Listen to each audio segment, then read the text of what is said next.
Buddy Buds, sino ba mas, sip-sip, si Monching Mama Monchang Ortega, Haring Hipo Asidre o si Redon Kokey o Adjong Kolokoy? Isa lang po ang masasabi natin diyan, kung hindi ako nagkakamali, mga napangalanan niyan sa maleta 'no. Sabi sa kanila, "Putya, hindi po puwedeng tatanggap lang kayo ng maleta, kinakailangan niyong magtrabaho." Kasama ba 'yan si Mama Monchang, Ortega? Alam ko si Redon, si Adjong, tsaka si Asidre, pero si Mama Monchang ba kasama? 16 lang body buds, hindi 18. Oh, 16 po. Kung nasabi ko pong 18, pasensya na kayo. 16 po ang kinakailangan, 13 nga hindi makabuo, 16 pa. Boss Badong, may BRC hearing ba? Wala po, eh. Eto, hindi ko po sinabing wala. Tinanong natin kay Senator Marcoleta, ito po.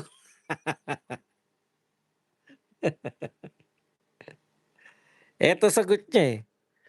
Lockdown ng Senate, work from home, takot na takot ang mga walang quorum na 12, kolorum talaga. Oh, 'yan. Wala daw po. Hindi ko po alam kung wala ang ibig sabihin nun. Baka naman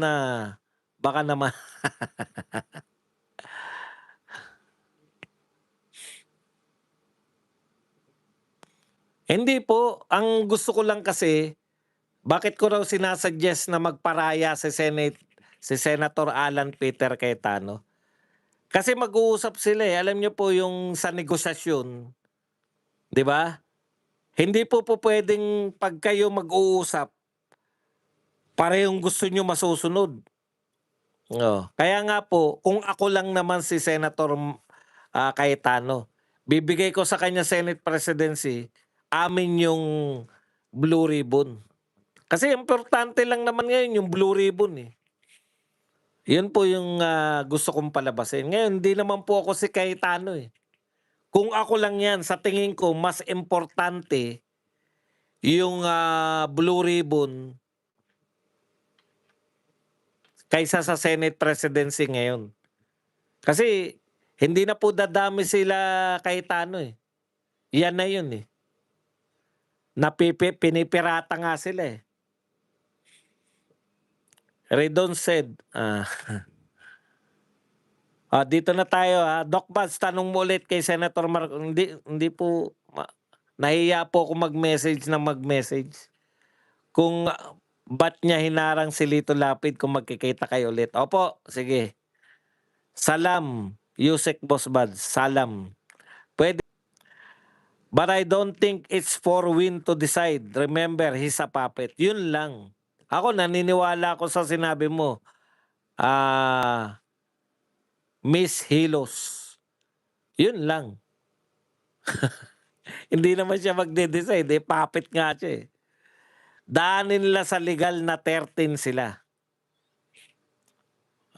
Kung makuha BRC tapos hindi kakampi ang SP, walang silbi kasi wala din contempt power. At least mapipilitan po kasi kasunduan niyo 'yan, eh. Hindi siya gagampan ng kanyang trabaho bilang Senate President. Yung sa KOJC kasama nun si Senator Bato, Doc Bads, kasama dun. Sila pa ng lockdown, kakabasa lang ng essay na ang faction ni Gatchalian mali. Mag-alsa na tayo, nakakagalit. Yung ako po, meron akong puna diyan kasi may mga nananawagan na, manguna na raw si VP Sara sa mga panawagan na, yung mga tao, lumabas na gano'n. Alam niyo po, lahat po ng ibinubutas nila kay VP Sara, kahit nga yung Mary Grace Piatos, kahit nga yung, confidential fund, 'wag niyo pong bigyan ng bala yung mga kalaban para ipambala kay VP Sara. Nakuha niyo po? Kasi yung manananawagan, tama naman yun, damdamin nila. Sa tingin nila 'pag si VP Sara manawagan, halimbawa, Hindi ko sinasabing totoo 'to. Halimbawa po 'pag si VP Sara nanawagan na mag-EDSA tayo, baka mas maraming pumunta sa EDSA. Ang problema, binabalahan niyo lang yung kalaban, eh, 'di ba? Oh, yung, isa nga sa mga nirereklamo kay VP Sara yung pag-attend niya ng rally na may nananawagan na Marcos resign. Yun pa lang yun, Marcos resign. Binabala na sa kanya. Hindi lang nila mapatunayan, eh, kasi wala namang umattend lang si VP Sara, hindi naman siya nagsalita sa stage, eh. Yun po yun. Wala pong ano, hindi po obra yung sinasabi na, tandaan niyo po Vice President po si VP Sara. May pananagutan po siya sa mga botante niya. Hindi niya po ire-raise kasi alam niyo na nga yung diskarte ng mga kalaban, eh.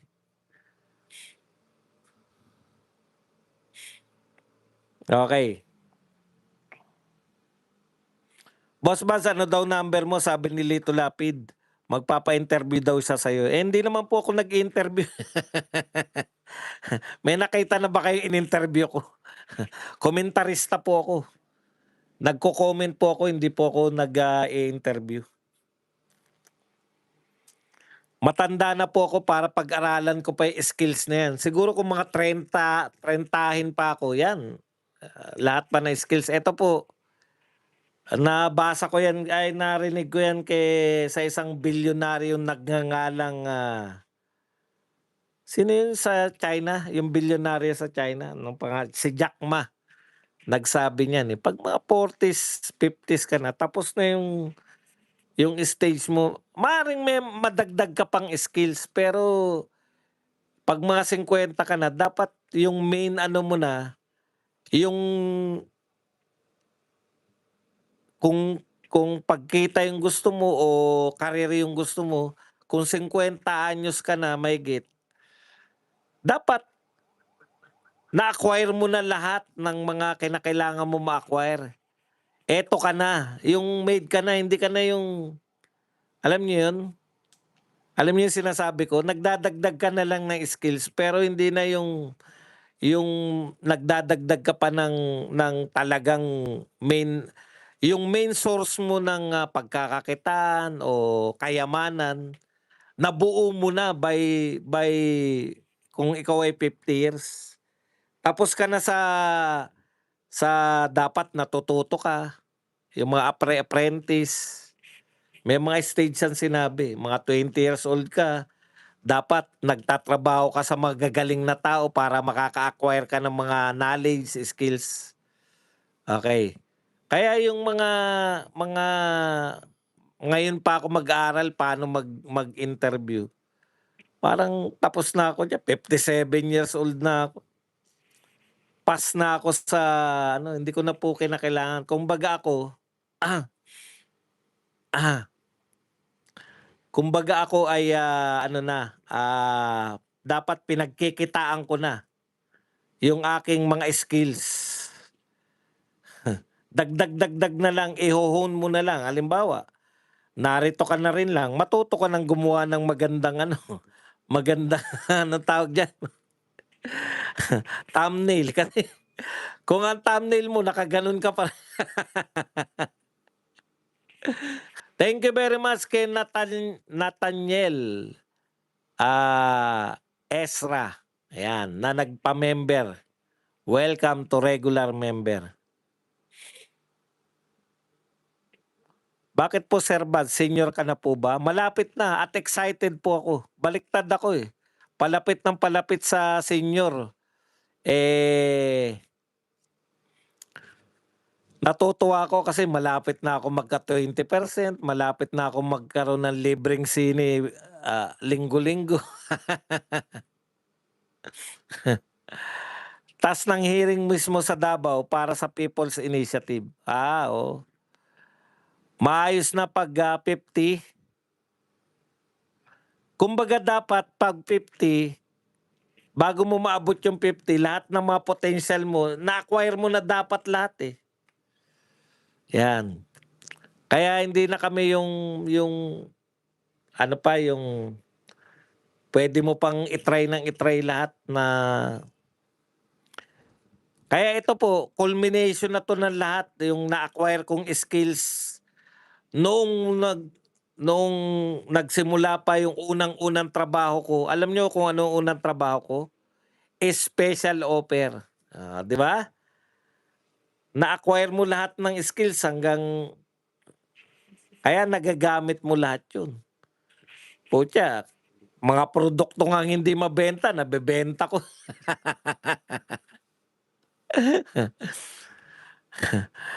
Talo kasi ang, buwang na 'wag na natin pasikatin yung mga 'yan. 'Pag mag-people power ngayon, 'di tapusin na lahat, walang impeachment ni VP Sara, so presidente na siya agad. Eh, madali po magsabi ng people power, eh.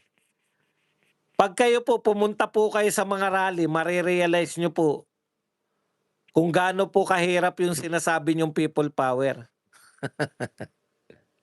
Pero magiging masaya kayo.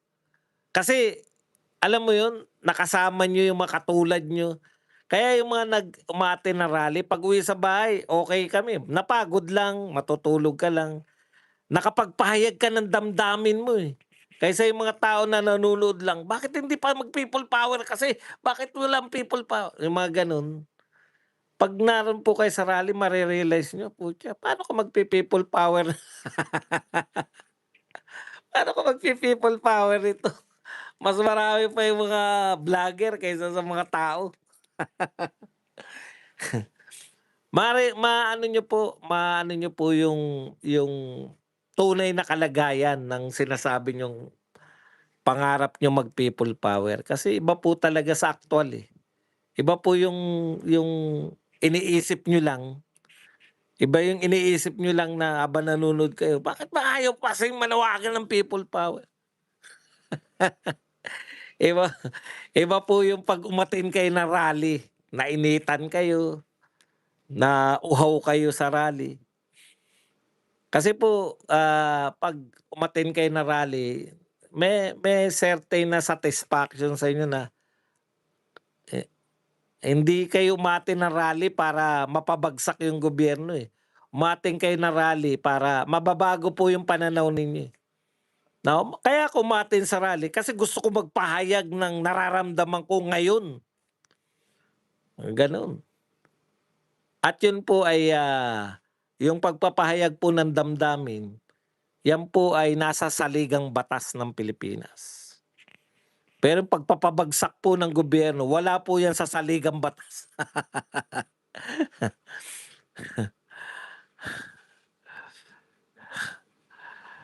Kung mukha nila sakali ang 13, ang ending Sara pa rin.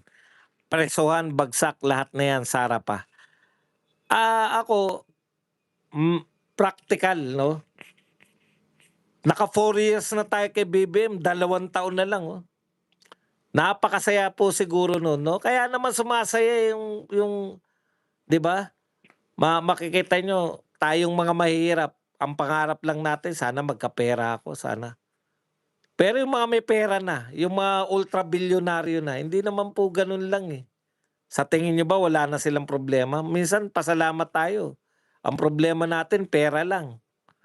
Mag mag, magbanat ka lang ng buto, puwede na. Yung kahit sino pa po, yung mga naghamon po ng, debate sa'kin, 200,000 po ang aking talent fee. Sabihin niyo sa kanila, "Putang ina, puwede ba 'yan?"